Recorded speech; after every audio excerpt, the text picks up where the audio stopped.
já entrando em fase vegetativa. E aí, naquele período, nós observamos uma coisa, que é uma linguagem técnica de medicina. Os olhos dela estavam sol poente, ou seja, o sol se pondo. Havia uma nova hipertensão, uma nova pressão intracraniana, e os olhos desce, fica... É como se você estivesse olhando para o teu pé, você assim olhando para o pé. E aí eles então sugerem a 10ª cirurgia na cabeça da minha esposa. Aí eu disse, por que, doutor? Ele disse, agora nós vamos ter que abrir a parte frontal do crânio dela, e não sabemos por quanto tempo vai ficar, porque não podemos colocar próteses, nós temos que tratar essas infecções, e a única maneira de tratar é pela parte frontal.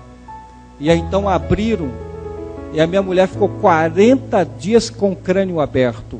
Eu disse para vocês que é uma situação difícil de acreditar, mas graças a Deus que eu tenho prontuário de hospital para mostrar a qualquer um no mundo inteiro.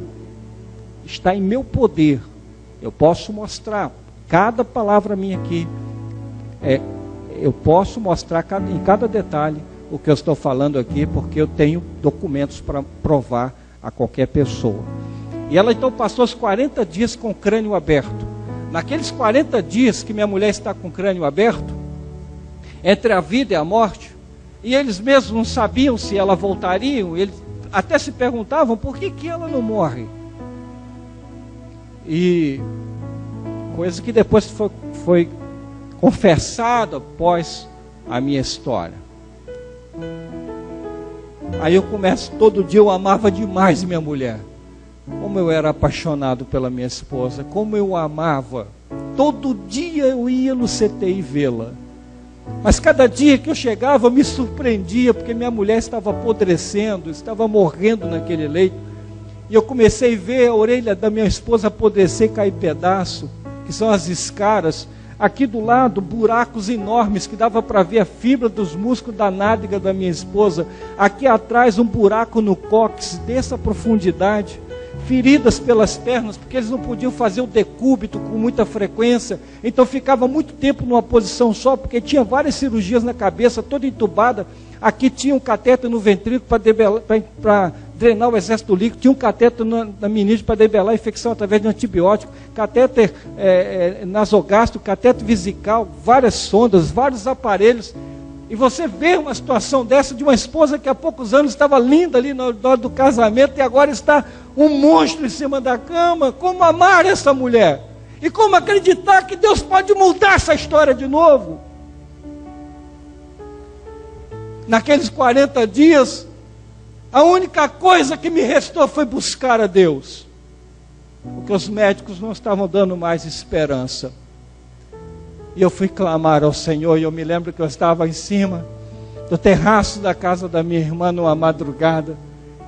Mas eu me derramei minha alma perante o Senhor. Clamei, coloquei tudo diante dele. E naquela madrugada o Senhor falou comigo. Respondeu ao meu clamor. Ele disse, ela não morrerá. Ela viverá. Eu não entregarei ela à morte. Ela viverá. E vocês entrarão na minha casa e glorificarão o meu nome. Tão certo quanto eu estou vendo cada um de vocês aqui nessa noite. Tão certa é a minha convicção de que o Senhor vive. Porque se Ele não tivesse entrado na minha história, eu não estaria aqui nessa noite. Se o Senhor não entrar na sua história, não acontece nada. Mas se Ele entrar, há esperança. Depois deles operarem 10 vezes a cabeça da minha esposa, o que acontece? Reverteu-se, aí é uma experiência sobrenatural, está no meu material, senão vou gastar mais tempo para explicar. E eles abriram a cabeça da minha mulher mais 2 vezes para colocar novas válvulas, porque foi debelada a infecção, a meningite, a pneumonia, a infecção urinária, e aí Depois eles colocaram 2 válvulas, fazendo um total de 12 cirurgias na cabeça. Após as 12 cirurgias na cabeça, com 90 dias numa clínica particular na Barra da Tijuca, que você deve imaginar o horror de dinheiro, os médicos então me chamam e dizem assim: está sepultada cirurgicamente. Isso é um termo técnico de medicina. Eu quero dizer que eu não sou obrigado a usar com precisão toda a linguagem médica. E por isso me reservo aqui no direito até mesmo de não falar com precisão, porque não sou médico. Na verdade, hoje, se Deus tem me dado algum grau, é para ser médico de almas, para curar vidas. Mas no sentido de médico, embora a gente tenha aprendido bastante coisa, continuo a dizer que eu sou um autodidata, não apenas por experiências que passei, e por isso a gente passa a conhecer um pouco mais de alguns termos técnicos de medicina. Mas quando eles me chamaram, eles disseram: ela está sepultada cirurgicamente, ou seja, se sepultou cirurgicamente, acabou. Eu disse: mas doutor, minha mulher entrou andando aqui. Não posso fazer mais nada, Mardiel. Você tem que tirar ela agora, porque senão vai vir mais infecções, sua esposa, você está com uma briga terrível aí com a clínica na área financeira, melhor você tirar. Eu falei: mas doutor, eu não tenho condições de montar mini hospital dentro da minha casa. Eu não tenho preparo nenhum para isso, minha mulher está em coma. E eu com um bebê dentro de casa. Aqui é que ela não pode ficar mais. Eu, desconfiado de erro médico, contratei o maior neurocirurgião da América Latina, Dr. Paulo Niemeyer. Quem já ouviu falar nele aqui? Ele é conceituado como o Papa da neurocirurgia. Dr. Paulo Niemeyer foi à clínica para examinar minha esposa. Após exame minucioso, ele então disse: Mardiel, eu não posso pegar um caso estragado e tentar consertar. Infelizmente, você vai ter que tirar ela logo daqui, levar para casa, porque se a sua mulher ficar aqui, ela vai morrer mais rápido por causa das infecções. Ela está muito vulnerável. Aqui é um ambiente de muitas bactérias. Sua mulher ela está apta para contrair mais infecções, como já tem contraído. Então você tem que tirar ela logo. E eu soube que você também está com problemas financeiros. Sinto muito. Você vai tirar sua mulher e levar para casa, mas eu não lhe dou nenhuma esperança, porque eu não vou tocar as minhas mãos na cabeça da sua esposa, porque para mim não tem mais jeito. É como se ele dissesse assim: jogue sua toalha no chão, acabou. Se eu ouvir do Papa da neurocirurgia, ele é o cara, então acabou mesmo. Tirei minha esposa da clínica e levei para casa e montei um mini hospital. Eu estou em casa então com a minha esposa e minha sogra foi. Como está sendo filmado, não vou fazer brincadeira com sogra aqui nessa noite não. Aí minha sogra me visitou.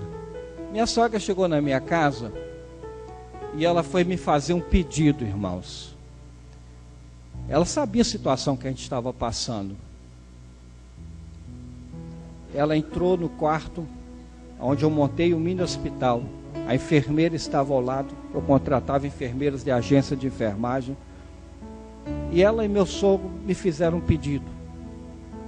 Mardiel, eu sei que você está muito novo. E sei que a sua mulher, a minha filha, não vai viver muito tempo. Eu quero te fazer um pedido. Eu quero levar a minha filha para minha casa. E eu quero liberar você para formar uma nova família. Eu olhei para minha sogra e só tive uma resposta para dar-lhe. A senhora está se esquecendo que um dia a senhora foi testemunhar o meu casamento. E a senhora esteve ao lado do altar, quando eu proferi algumas palavras para sua filha. E eu quero rememorar o dia do meu casamento para a senhora. Minha esposa estava em coma aqui ao meu lado.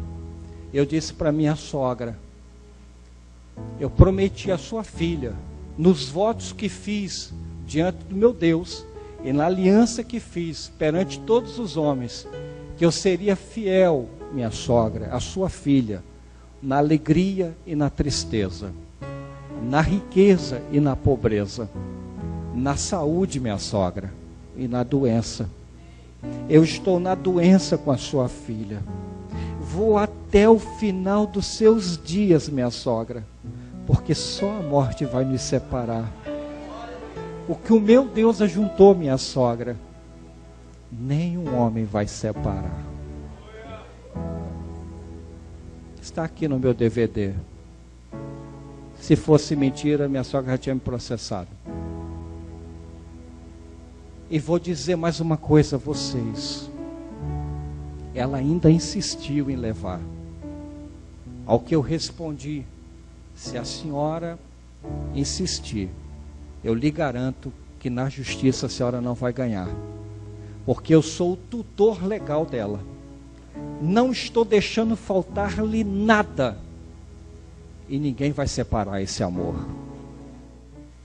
E aí, eu recebo um grupo de oração na minha casa. É um período que muitas igrejas me ajudaram. É por isso que eu hoje não seguro uma placa ou uma bandeira denominacional. O que eu creio hoje é que é um reino e que há um exército do Senhor aqui na terra. Todos aqueles que são de Cristo Jesus. Deus abriu a minha visão e por isso já são quase 540 igrejas que eu ministrei no Brasil. Prego em qualquer igreja e para mim todas elas são de Jesus Cristo. Não fico defendendo uma placa denominacional porque muita gente me ajudou em oração. Quando chega um grupo para orar pela minha esposa, um pastor que eu não conhecia, após a oração, ele disse assim: irmão, enquanto eu estava orando, Deus mandou te dizer umas coisas. Eu confesso a você que as coisas que aquele pastor falou, eu não gostaria de ouvir. Quem sabe nessa noite, quem sabe não, nessa noite, Deus está falando coisas que você não quer ouvir, mas que precisa ouvir para Deus escrever uma linda história com você.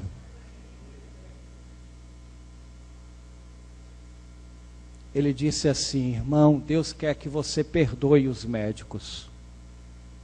Eu estava com ódio no coração. Meu emocional, meu psicológico estava muito abalado. Havia muitas evidências. Eu não quero entrar nesses pormenores. Em seguida ele disse assim: Deus quer que você arquive o processo na justiça. Aí fiquei pensando, outro problema. Eu vou ficar sem dinheiro, a esperança da indenização para cuidar da minha mulher, esse pastor está mandando eu abrir mão. O que ele está fazendo aqui?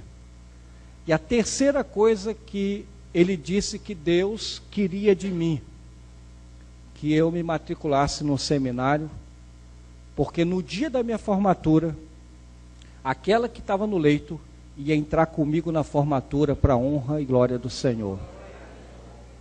Eu diria que foi uma profecia louca. Eu fui mais louco porque eu acreditei. Só um louco acredita num negócio desse. Por quê? Porque a razão me levaria a botar aquele pastor para fora da minha casa. Porque ele não tinha ideia do tamanho do meu sofrimento. Porque quando você manda uma pessoa perdoar, ela diz assim: ele não sabe o que eu estou passando para falar de perdão.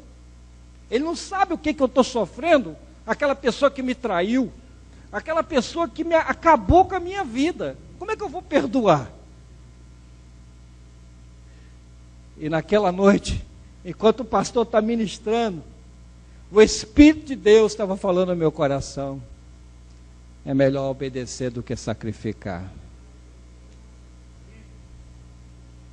Naquela noite, fui para o joelho diante daquele grupo que estava ali, comecei a chorar. Aí liberei o perdão para esse médico aqui, que que abriu a cabeça da minha esposa 12 vezes. Se eu contasse os detalhes, até você ia ficar com raiva. Chorei muito. E na mesma semana, hoje ele é meu amigo, porque o perdão é assim, ó.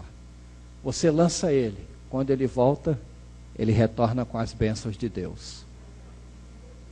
Quem não perdoa fica preso no mundo espiritual. O termo perdão no grego, na tradução significa, presta atenção e guarda no seu coração, perdão significa poder para prosperar. Quem perdoa prospera, porque o mundo espiritual se abre, a janela do céu se abre e o favor de Deus vem a você. Quem não perdoa nunca conheceu a cruz de Cristo. Porque eu e você estamos aqui nessa noite como resultado do perdão que Jesus ofereceu. Então ele nos amou primeiro, ele nos perdoou primeiro, quando nós ainda éramos pecadores, quando nós fazíamos coisas tão erradas, Jesus já nos amava. Mas a gente quer retribuir o mal com um mal ainda muito maior. Não, retribua o mal com um bem ainda maior, porque aí a graça de Deus estará sobre você. Deus fará justiça na sua causa. Nós liberamos o perdão, e aí fui procurar o advogado para arquivar o processo. Aí ele disse, por quê? Eu disse, porque Deus mandou. Ele, você está louco? Deus vai mandar você abrir mão de R$1 milhão? Ele devia estar pensando nos 300 mil, né? Deus não vai abrir mão de R$1 milhão. Você não pode. Eu falei assim, eu posso sim, e eu estou querendo, e eu vou arquivar, eu sou o autor. Deus mandou. E ele, contrariado, ele então arquivou o processo. E aí naquele momento eu ia depender exclusivamente de Deus. Por quê? Porque eu ia entrar numa fase de muitas perdas, não apenas da possibilidade de ter uma indenização, mas de outras perdas que se sucederiam ainda nessa experiência. Mas é interessante, o ano passado eu fui ministrar na igreja do pastor Silas Malafaia, e quem é que estava lá? O meu advogado. E sabe o que ele estava vendo? A glória de Deus na minha vida. Tudo porque lá atrás eu resolvi liberar perdão. Não seja orgulhoso. A Bíblia diz que Deus resiste ao orgulhoso, mas Deus disse que dá graça aos humildes. Toda pessoa orgulhosa, dura de coração, soberba, que tem dificuldade para perdoar, que tem dificuldade para acreditar na palavra, ela passa a ser resistida pelo próprio Deus. Quem está falando isso, pastor? É a palavra do Senhor. Tudo que está aqui eu creio, porque a verdade é a boca de Deus. E é por ela que eu tenho vivido, e é por ela que eu tenho vencido. Aí me matriculei no seminário e comecei a fazer bacharel em teologia, estudar. 2 anos da minha mulher em coma. 2 longos anos. Natal para mim era um tormento. Com a mulher em coma, eu com o bebê, aniversário do meu filho, aniversário da minha esposa, que era em novembro, Natal e Ano Novo. Todo mundo indo para as festas, todo mundo comprando presente. Minha mulher em coma. E sem nenhuma perspectiva de que aquele quadro ia mudar. Parecia uma eternidade, já eram 2 natais que se passaram, e a minha esposa, sem mexer um dedo, em coma. Passou mal novamente. 9 hidrocefalia, pneumonia, desidratação e infecção urinária. Os paramédicos, quando chegaram na minha casa para buscá-la, na ambulância, eles acharam que ela não chegaria no hospital. Abriram a cabeça da minha mulher mais 3 vezes. 16 cirurgias na cabeça da minha esposa, mandaram ela em coma novamente para casa.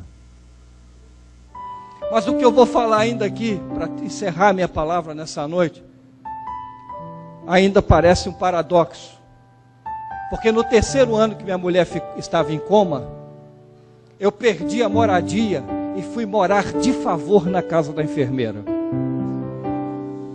Talvez porque a história seja tão longa e a gente dentro dessa parte cronológica e de explicação, às vezes eu vou lá atrás, vou lá na frente, mas a verdade é que no terceiro ano, eu ainda desço mais e vou para o fundo do poço e vou morar de favor na casa da enfermeira.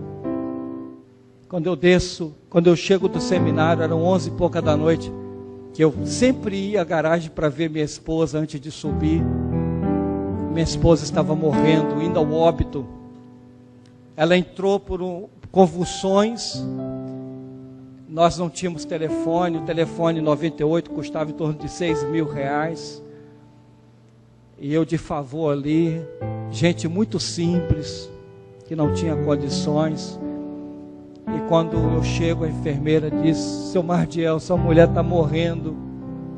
E aí, você não sabe se tenta correr atrás de médico, se você tenta fazer alguma coisa. Mas quando eu fui verificar, eu percebi que os sinais vitais da minha esposa estavam aos pouquinhos se esvaindo, indo embora. Minha esposa estava morrendo. Eu disse: Tânia, eu não quero ver minha mulher morrer, Tânia. É muito tempo tomando conta dela. Eu não tenho coragem de ver minha esposa morrer. Eu vou lá para cima. E subi chorando. E quando eu subi e me sentei ali naquela cama, adaptada naquela cozinha, em prantos, o Espírito do Senhor me visitou naquela noite. E o Senhor me disse assim: eu não te dei espírito de covardia, eu te dei espírito de ousadia. Não é você que tem que desistir e fugir. Quem tem que desistir e fugir é Ele. Retorne lá e repreenda Ele no meu nome. Havia um espírito maligno de possessões, que por uma legalidade que eu teria que ter outras oportunidades para explicar a vocês, algumas delas a gente conta. Esse livro era para ter 500 páginas, tem 192, a gente não vai lançar um segundo volume, tem tanta história para contar. Minha esposa estava aprisionada, e os demônios, por uma legalidade, através dela, tentavam atingir toda a minha casa. Mas eu me posicionei, e somente dependente de Deus eu poderia levar minha família à vitória. E naquela hora ali, por eu ter confiado completamente no Senhor, a questão de honrá-lo, passei 4 anos sem mulher, mas não passei sem a presença do Espírito Santo de Deus,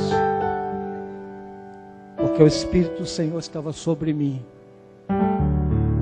Então quando eu retornei, investido, revestido, para dizer que não era eu, era o Senhor, para que eu não ensoberbecesse, para dizer eu fiz, mas para dizer Jesus fez. Eu cheguei ao lado do leito da minha mulher, irmãos, levantei minhas mãos, com toda a autoridade, com toda a unção do Senhor, eu repreendi aquele demônio e mandei que saísse da minha mulher, pelo nome poderoso de Jesus Cristo. A minha mulher deu um tranco para trás, retornou, Jesus botou a minha mulher de pé, deu um cérebro novo, e ela está aqui nessa noite para a honra e glória do Senhor. Aleluia, está lá atrás. Glória a Deus, aleluia, aleluia. Espera só um pouquinho então, Mary, eu já vou te chamar, só um minutinho. Vocês se lembram da profecia? Perdoe os médicos, ao caminho da vitória, perdão. Abra a mão, sofra o dano, e vá para o seminário, obedeça a minha palavra. Tem gente dizendo assim: depois que eu botar toda a minha vida em ordem, eu vou fazer o que o Senhor quer. Você nunca vai colocar a sua vida em ordem, porque quem coloca é o Senhor. Se Ele está te chamando, obedeça ao chamado do Senhor. porque é Ele que vai endireitar os nossos caminhos. Foi duro para mim, foi difícil confiar, esperar. Eu tive que abrir mão das minhas paixões, tão novo. Eu tive que abrir mão dos meus sonhos. Eu tive que abrir mão das minhas vaidades para andar com esse Deus. Mas eu diria assim, valeu a pena esperar. Eu não sei o tempo que você tem que esperar, mas hoje, aceite o chamado dele. Porque enquanto você caminhar com ele, ele vai revelar cada passo que você precisar. Foi isso que ele foi fazendo comigo. Porque eu poderia dizer para ele, não dá. Eu tenho muitos problemas. Eu tenho vontades. E o Senhor agora quer que eu vá fazer uma coisa que parece surreal. Porque o ser humano é muito imediatista e gosta de pisar em coisa firme. Eu simplesmente estava indo para segui-lo, sem ver nada, como Abraão fez, sem saber para onde ia. Confiou no chamado de Deus. Os da fé são assim. Pode estar tudo dando errado, ou você pode ter coisas para ter que acertar, mas quando você ouvir a voz do Senhor, não endureça seu coração, como nossos pais endureceram no deserto. Obedeça, que Deus vai escrever uma linda história com você. Perdoei os médicos, arquivei o processo na justiça, me matriculei no seminário. No dia da minha formatura, dia 9 de janeiro de 99, minha mulher entrou andando comigo para a honra e glória do Senhor. Ele é fiel. O Senhor é fiel. Aleluia.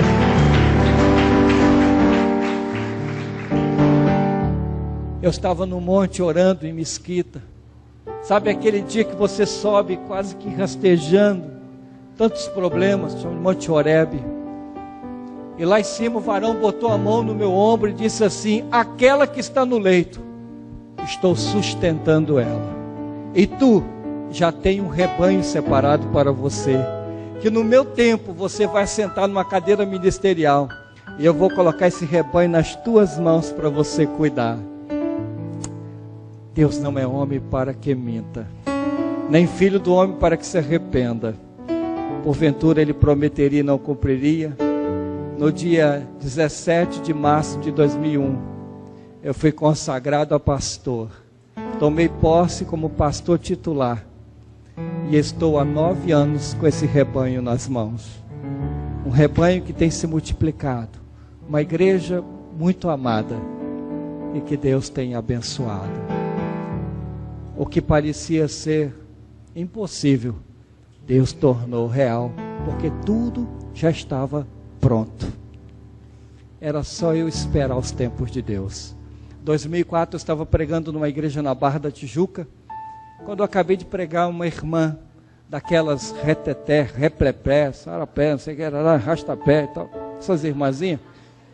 Ela veio ao meu encontro e tal, eu, meu Deus do céu, já tinha acabado de pregar. E aí aqui de frente o Senhor tomou ela. Disse: pastor, eu sou um batisbleia. Eu tenho um pezinho no fogo também. E ela, tomada ali pelo Senhor, o Senhor disse assim: tenho eu sido Deus de milagres na tua vida. Não duvide mais de mim. Vou fazer outro milagre. Vou contrariar os homens. E faço mais uma aliança com você, que através deste filho que eu vou te dar, eu vou mostrar às nações, pelo teu testemunho, o meu poder. Só que naquele momento, irmãos, que eu ouvi isto, naquele momento, estava tudo ao contrário de novo. Por quê? Porque a minha esposa estava com o útero cheio de miomas. com hemorragias, que provocou-lhe uma anemia. E aí, então, inclusive eu cito o nome de um especialista, dos médicos mais renomados lá no Rio, na área de obstetrícia, e que salva bebês até de 500 gramas, é uma pessoa assim, muito especial, e a gente tem um carinho muito grande por ele, como pelos outros médicos, porque eu sei que havia toda uma coisa maligna, arquitetada por trás, e de que não era o homem que era culpado, e sim tudo aquilo espiritualmente que estava acontecendo, e que o meu coração deveria liberar perdão, tanto que esses médicos hoje são todos meus amigos, a ponto do médico que abriu a cabeça da minha mulher 12 vezes, está aqui dando depoimento, e uma outra médica também, fora outros médicos que estão no meu livro. E esse médico estava preparando para tirar o útero da minha esposa, ele entrou em risco cirúrgico, eles então iam tirar essa questão de estancar a hemorragia, de reabilitar ela por causa da questão da anemia, e nesse período que ela está sendo tratada para tirar o útero, Deus fala comigo, que ia contrariar eles, e iria me dar mais um filho. Quer dizer, Deus gosta de contrariar, né? Só para dizer, eu sou Deus.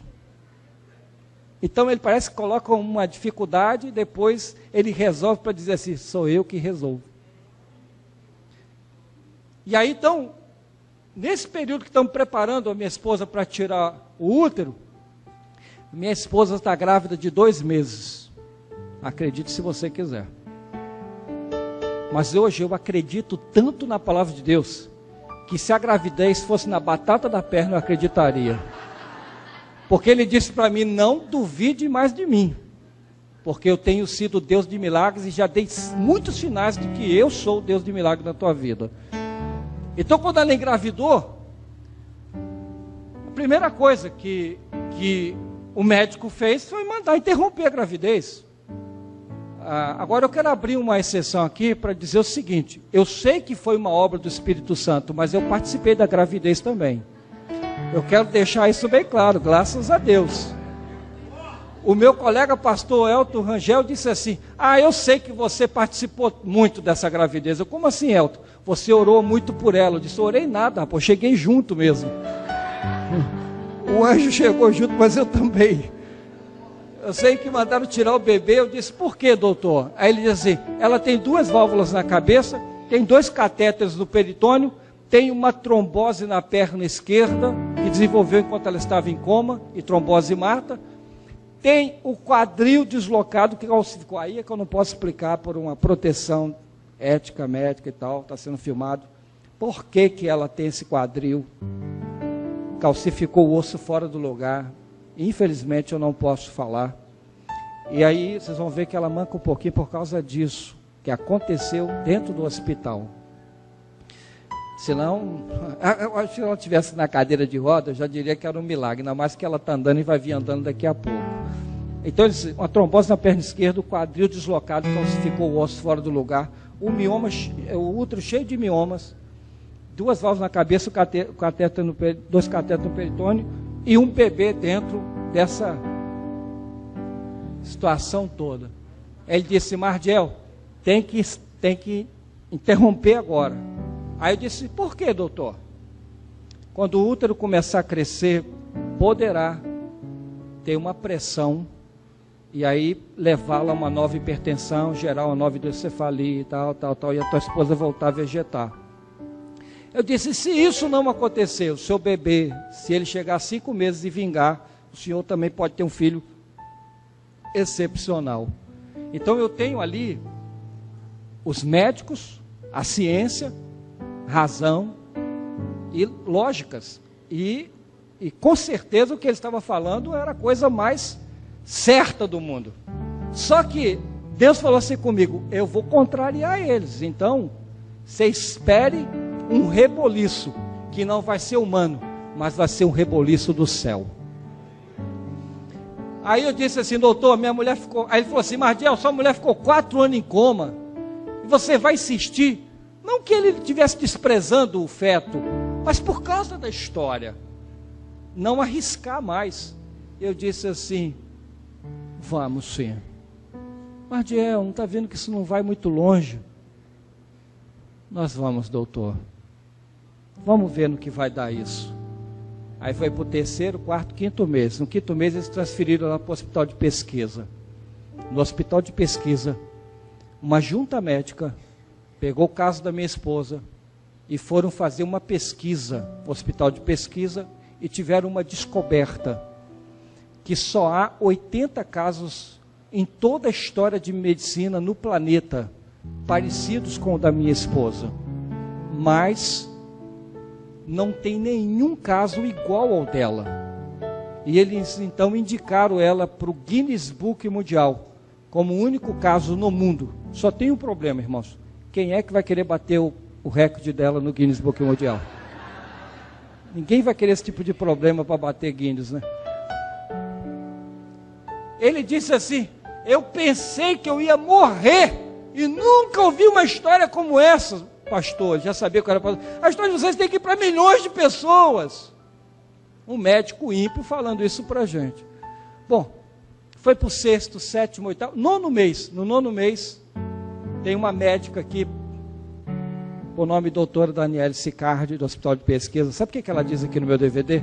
A gravidez dela foi normal. Operando Deus, quem impedirá? O mesmo Deus que perguntou lá para Abraão e Sara, lá, ele com 99 anos e ela banguelinha com 89 anos. Não tinha dentadura naquela época, né? Ficou rindo lá porque o anjo disse que ela ia ter um filho com 90 anos, né? O mesmo Deus continua fazendo a mesma pergunta hoje para mim e para você. Tem alguma coisa difícil para mim? Você vai rir ou vai chorar? Ou vai acreditar? Se tu creres, verás a glória de Deus. A médica disse: foi normal. Minha mulher foi ao 9º mês. Foi para o centro cirúrgico e eu fiquei no corredor. Aí veio uma médica, eles ficaram impactados, porque era o hospital de pesquisa, e a médica disse assim: eu quero lhe fazer uma pergunta. Eu estou vendo lá no prontuário, porque essa mulher ficou 4 anos em coma, uma série de complicações, e ela tem um filho de 12 anos, e ela voltou depois de 4 anos, e está esperando mais um filho. É o seu primeiro filho com ela? Isso eu não entendi. Não, porque eu estou imaginando que o primeiro marido deu no pé, se mandou. Só pode ter se mandado, porque 4 anos em coma. Aí, irmão, quando você está no azeite, você fica abusado. Eu disse: doutora, eu ruí o osso, agora estou comendo filé mignon. Eu sou o pai do primeiro filho que tem 12 anos, sou o único marido que ficou roendo esse osso aí 4 anos, e o osso duro de roer foi esse. E ela voltou e o meu Deus agora está me dando mais um filho, com ela. E a senhora vai entrar no centro cirúrgico, e a senhora vai pegar no seu colo e vai registrar aquele que vem coroar a minha história. O André Valadão canta ao vivo aqui a música Milagres no meu DVD. E eu posso dizer nessa noite: o meu milagre chegou. Vem cá, meu milagre, vem. Olha lá a bênção do Papai do Céu. Vem, médico.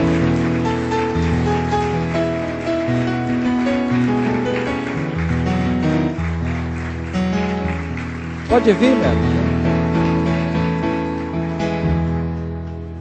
Eu antes eu te pegava, mas você está um mioma bem grande, né? E forte, pesado.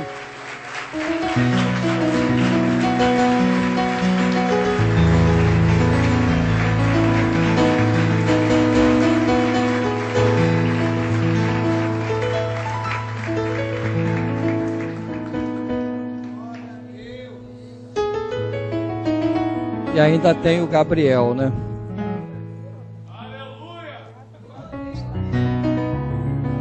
Eu posso dizer nessa noite, irmãos, que o que Jesus Cristo fez por mim e por minha família, pode fazer também por você e sua família.